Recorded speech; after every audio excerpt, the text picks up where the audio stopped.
하나님은 아브라함에게 자손 번성의 약속을 하셨습니다. 아브라함 생애에 다섯 번씩이나 자손 번성의 약속을 하셨습니다. 마지막 다섯 번째 자손 번성을 약속하실 때 이야기입니다. 그때 아브라함의 나이가 99세, 사라의 나이가 89세입니다.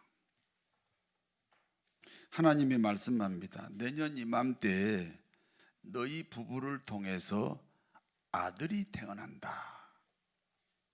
하나님의 말씀을 듣고 사라가 이렇게 생각합니다. 남편은 노쇠하고 나는 경수가 끊겼다. 그러므로 자식 낳는 문제는 우리 부부에게 불가능하다. 그러니까 어처구니가 없어서 사라가 웃었습니다. 하나님이 사라에게 말씀합니다. 사라야, 너 왜 웃느냐? 사라야, 너 왜 하나님의 말씀을 비웃느냐? 사라가 깜짝 놀라서 시치미를 뗍니다. 저 안 웃었는데요. 하나님은요, 우리 잠꼬대하는 소리도 다 들으셔. 안 들으시는 줄 알고 했다가 하나님이 들었다고 하니까 그냥 안 들은 시치미를 떼고 나 안 웃었는데요. 그런 일이 우리한테도 있어요.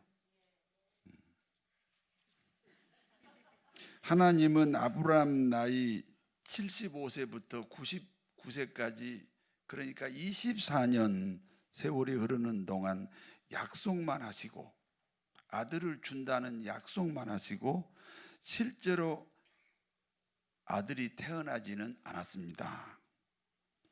약속만 있고 실제로 자식이 태어나지 않는 데는 두 가지 이유가 있습니다. 하나는 하나님의 약속이 아브라함에게는 꿈이 되어야 됩니다. 그런데 하나님의 그 약속이 아브라함에게 꿈이 되지 못했다는 거예요. 한번 따라서 해보실래요? 하나님은 내 안에 있는 것만 이루신다. 하나님의 약속이 아브라함의 꿈이 되면 그 약속은 아브라함 안에 있는 것입니다. 아브라함 안에 있는 것만 하나님이 이루셔요. 근데 하나님의 약속의 말씀이 아직 아브라함의 꿈으로 자리를 안 잡았다, 그런 뜻입니다. 하나님은 아브라함에게 75세부터 약속하셨고, 아브라함은 하나님의 약속이 99세가 되었을 때 이제 드디어 꿈으로, 아브라함의 꿈으로 자리를 잡았습니다. 성도 여러분, 하나님의 약속이 내 안에 꿈이 되어야 됩니다. 꿈이 뭡니까? 꿈은 미래에 있습니다. 미래에 있는 그 꿈이 오늘의 나를 지배해야 됩니다. 그런 사람을 가리켜서 꿈꾸는 사람, 꿈이 있는 사람, 그렇게 말합니다. 다른 하나는 하나님의 약속은 믿음으로만 이루어집니다. 99세 아브라함, 89세 사라에게 하나님 말씀합니다. 너희들에게 아들을 준다. 99세 아브라함, 89세 사라가 대답합니다. 우리는 못합니다. 하나님은 거절하는 아브라함 부부에게 계속 아들을 준다고 말씀합니다. 아브라함과 사라는 계속 못한다고 거절합니다. 아브라함과 사라가 계속 거절하다가 이런 생각을 합니다. 우리는 못한다고 하는데도 하나님은 계속 주신다고 하시네. 그래서 문득 이렇게 말합니다. 그럼 하나님이 하시지요? 어째서 나이가 많으신 한 분만 아멘을 자꾸 하시는데 젊으신 분은 아무도 안 하시고 그 속마음을 알 것 같습니다. 권사님 속마음을 알 것 같아요.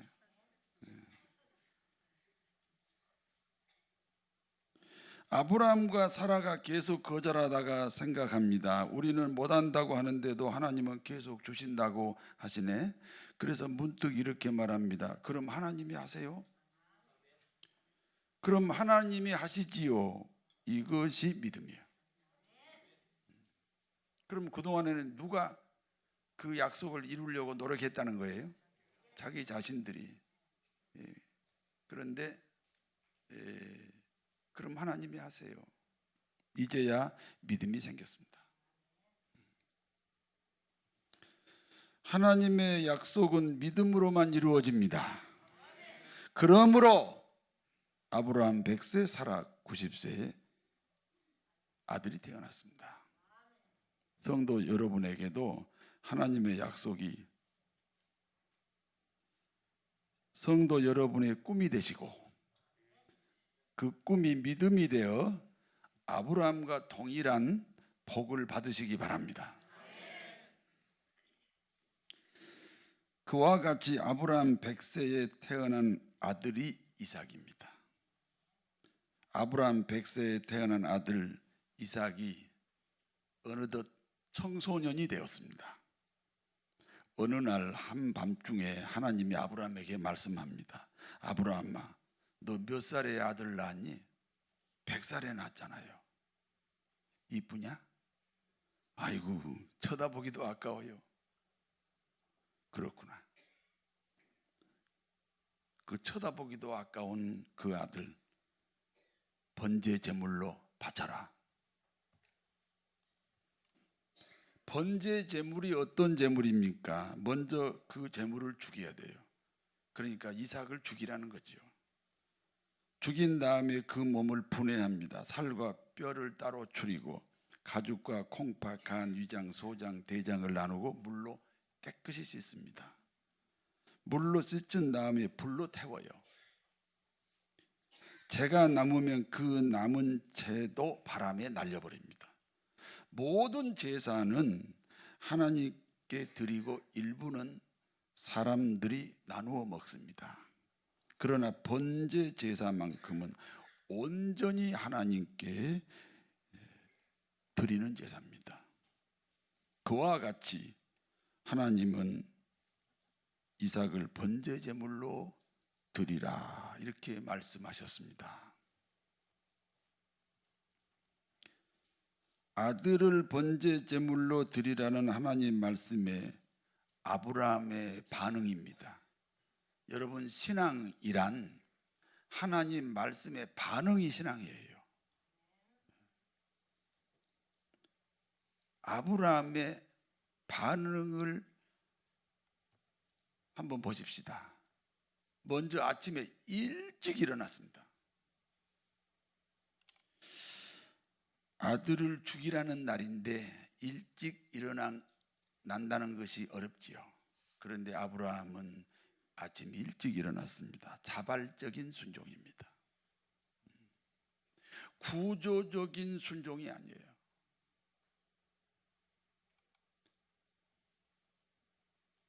자발적인 순종입니다. 아내와 의논하지 않았습니다.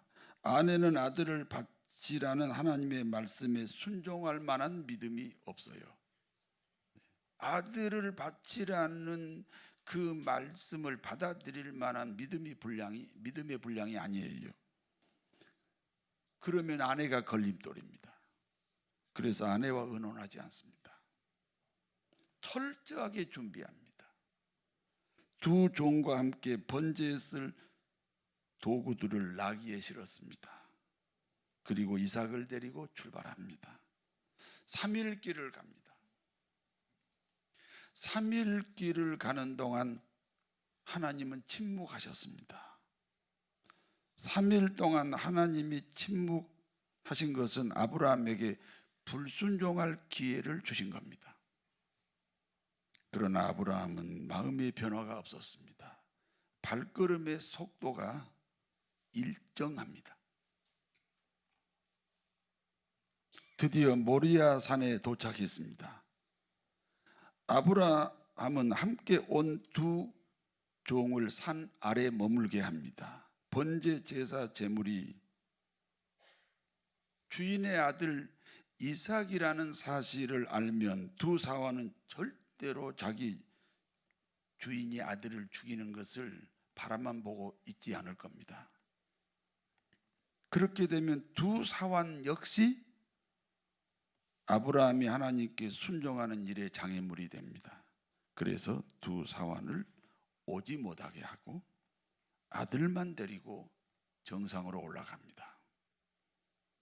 아들 이삭이 아버지에게 질문합니다.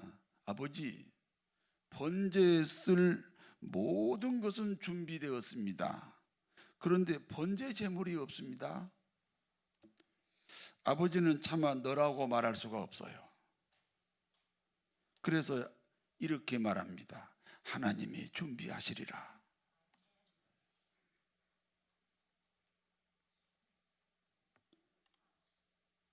드디어 모리아산 정상으로 올라갔습니다. 하나님이 정해준 장소입니다.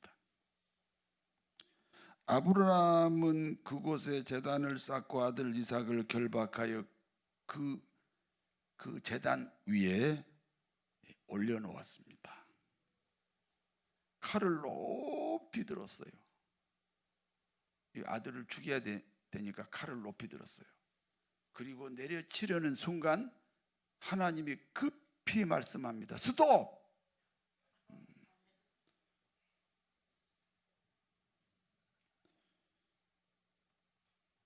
이 북한에서는요, 스톱을 솥 그렇게 합니다.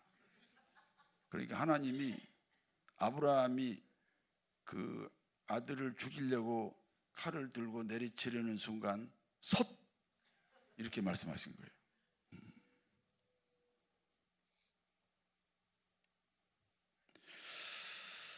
내가 내 아들 독자라도 아끼지 아니하였다. 나는 이제야 내 마음을 알았다. 여러분, 하나님은 전능하시지요. 아브라함의 마음을 아시죠. 그런데 아브라함 입장에서 너가 나 하나님에게 마음으로 신앙생활 했다. 마음으로 순종했다.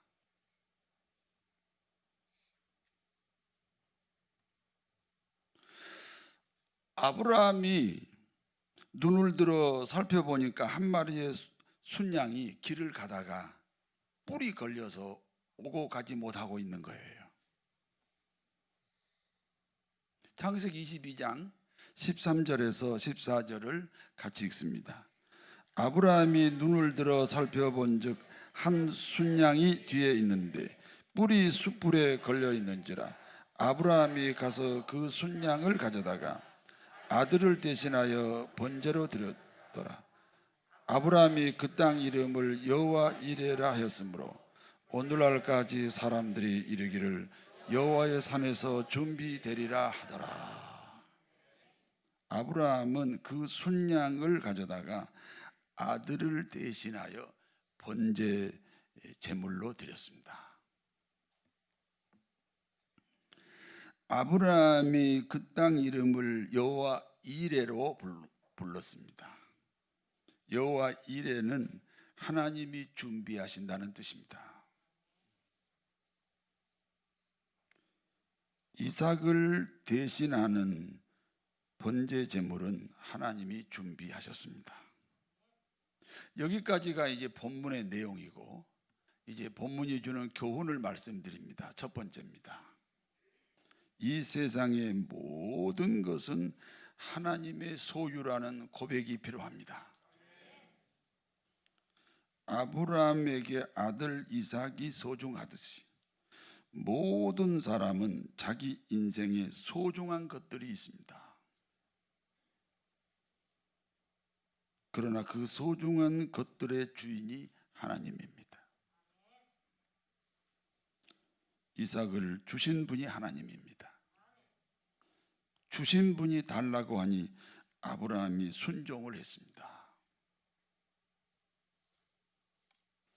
우리는 주신 분이 달라고 하는데 드릴 수가 없습니다. 그러므로 인간은 철저하게 타락한 존재입니다. 그러나 아브라함은 하나님이 주신 아들, 그 주신 하나님이 달라고 하니까 망설이지 않고 드렸습니다. 남의 얘기로 듣지 마시고 내 경우하고 연결해서 생각해 보시기 바랍니다. 두 번째입니다. 하나님 앞에 순종이란 인격적이고 자유함이 있어야 됩니다. 순종하는데 장애물이 있으면 그 장애물을 뛰어넘어야 됩니다. 우리는 장애물이 생기면 그 장애물이 정당한 이유가 되어 순종하지 않습니다. 우리는 그 장애물이 생기면 그 장애물이 정당한 이유가 됩니다. 그래서 순종이 안 됩니다. 아닙니다. 뛰어넘지 못하면 순종이 아닙니다. 순종이 신앙이에요.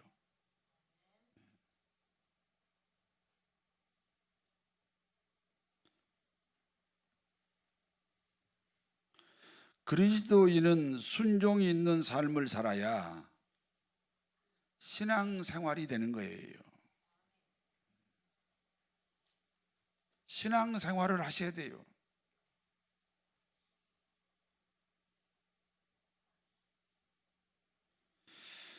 모든 준비는 철저하게 합니다. 마음으로 하기 때문에 그렇습니다. 마음이 있는 곳에 준비가 있는 거예요.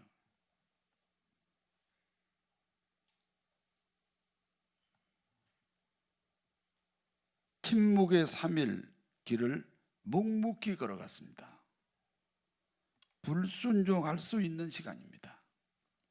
자기 합리화가 가능한 시간입니다. 주시고 예 달라고 하실까? 내가 잘못 들을 수도 있다.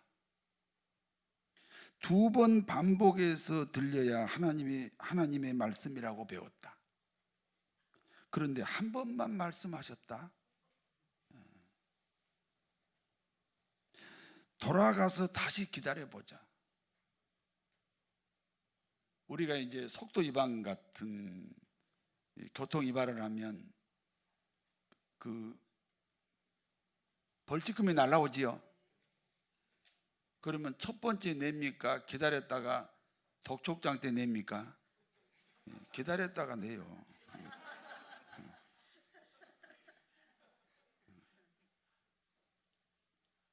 순종도요, 한번 기다려보는 거예요.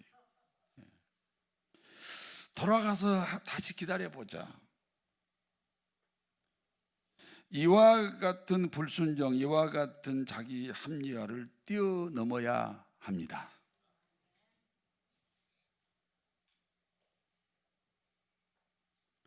세 번째입니다.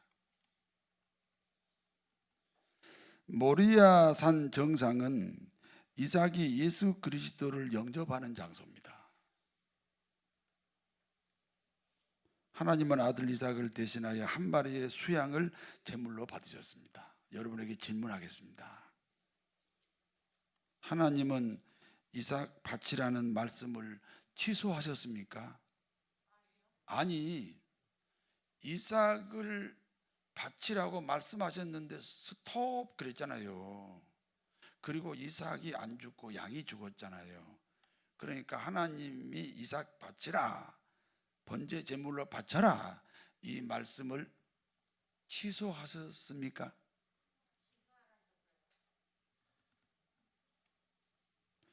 취소하신 것이 아닙니다. 순양을 이삭으로 여기시고 그 순양을 제물로 받으셨습니다. 이삭은 순양이 죽을 때 내가 죽는구나 고백합니다. 이삭은 순양이 불에 태워질 때 내가 타는구나 고백합니다. 이삭의 고백 때문에 그 순양은 이삭을 대신하게 됩니다. 이삭 대신 죽은 순양은 예수 그리스도입니다. 로마서 6장 5절을 같이 읽습니다. 만일 우리가 그의 죽으심과 같은 모양으로 연합한 자가 되었으면 또한 그의 부활과 같은 모양으로 연합한 자도 되리라. 그 이삭과 순양이 하나가 됐잖아요. 이삭이 그렇게 생각하는 거예요. 저 순양이 죽을 때 내가 죽었다. 저 순양이 불에 태워질 때 내가 태워진다. 그 이삭의 고백 때문에 그 순양이 이삭의 대신이 되는 거예요. 그런데 예수님은 그 이삭 입장에서 그 순양으로 오셨습니다. 모든 그리스도인은 예수님의 죽음을 자신의 죽음으로 고백해야 됩니다.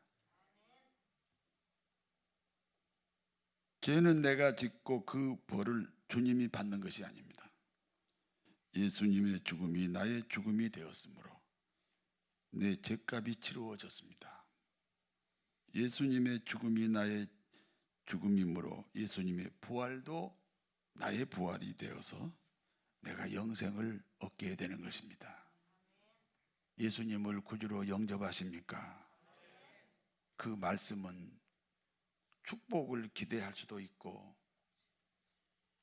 치유를 기대할 수도 있지만 본질적인 문제는 예수님의 죽음과 하나 되어서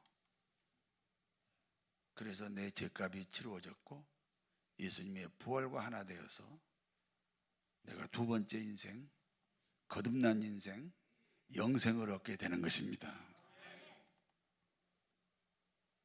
그리고 이삭을 바쳤던 그 모리아 산 정상이 지금 예루살렘 성전터가 되었습니다. 우리 금포교회 성전터가 되었습니다. 그러므로 이삭처럼 예수님을 구주로 고백하는 사람들의 모임이 교회가 됩니다.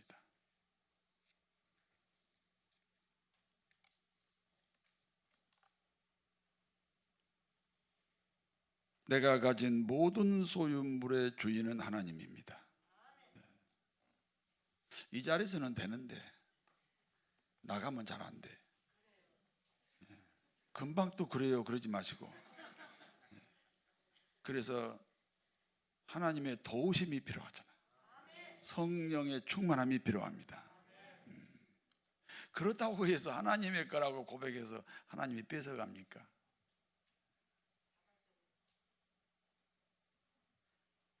더 주시지요. 하나님의 것이라고 고백하면 더 주셔요. 지난주 설교의 내용하고 연결이 됩니다. 사람들은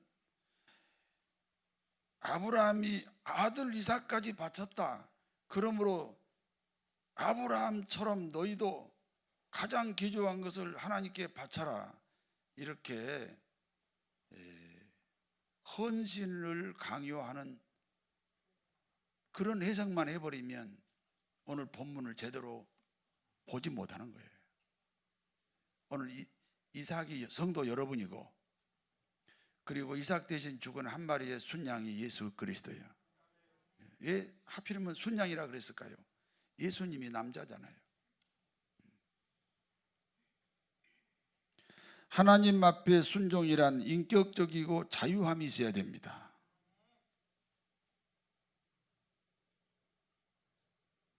장애물을 뛰어넘지 못했는데 어떻게 순종이 가능합니까? 순종을 하셔야 신자라니까요. 모리아 산의 정상은 이삭이 예수 그리스도를 영접하는 장소입니다. 우리 모두는 죄인입니다. 그리고 죄의 값은 죽음입니다. 그러므로 모든 사람은 이삭처럼 번제 제물로 죽어야 됩니다. 우리는 태어날 때 이삭처럼 번제 제물로 죽도록 정해져 있는 사람들입니다. 그런데 이삭을 대신하여 한 마리의 순양이 대신 죽었습니다. 그와 같이 예수 그리스도가 우리를 대신하여 번제 제물이 됐습니다.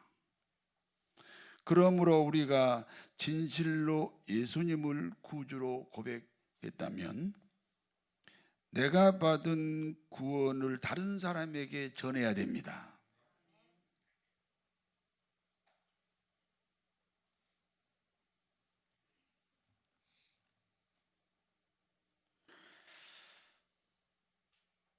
신앙 고백은 있는데 전도의 열정이 없다면 그 신앙 고백에 문제가 있거나 장애물을 극복하지 못한 경우입니다.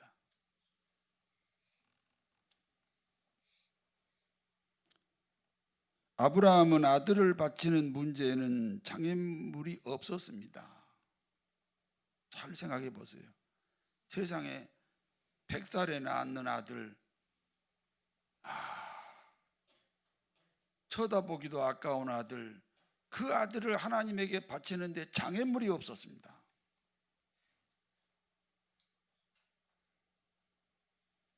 그와 같은 신앙생활에 그와 같이 성도 여러분의 신앙생활에 장애물이 있어서는 안 됩니다. 뛰어넘어야 한다 그 말씀이에요. 뛰어넘은 후에 바라봤더니 그 나라와 그를 먼저 구했더니 하나님이 이 모든 것을 더하여 주셨습니다.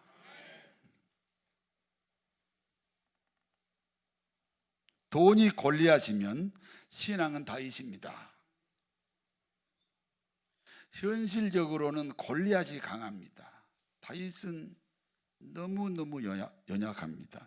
그러나 성경은 다윗이 승리자가 되고 골리앗이 패배자가 되었습니다.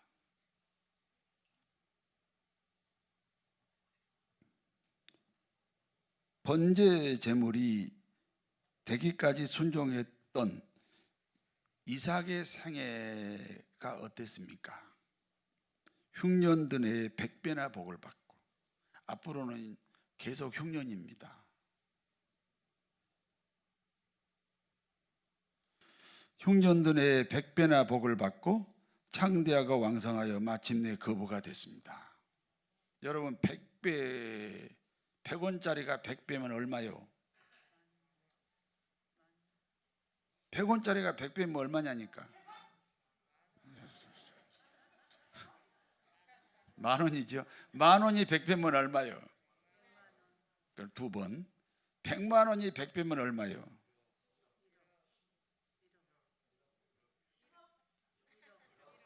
네, 처음부터 하셔야 돼. 자, 100원이 100배면 얼마요? 10,000원. 이게 첫 번째. 또 10,000원이 100배면 얼마요? 100만 원. 두 번째입니다. 100만 원이 100배면 얼마요? 1억이네. 그러면 1억이 100배면 얼마예요? 100억입니다. 그러니까 100원이 4번만 100배가 되면 100억입니다. 여러분 100원보다는 더 많지요.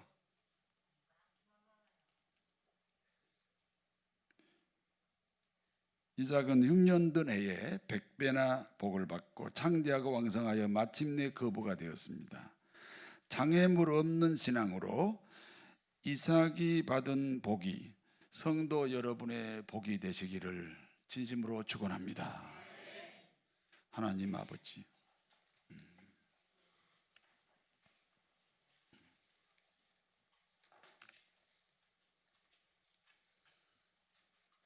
사랑하는 교우들에게 이삭의 복으로 풍성하게 하옵소서. 예수님 이름으로 기도하옵나이다.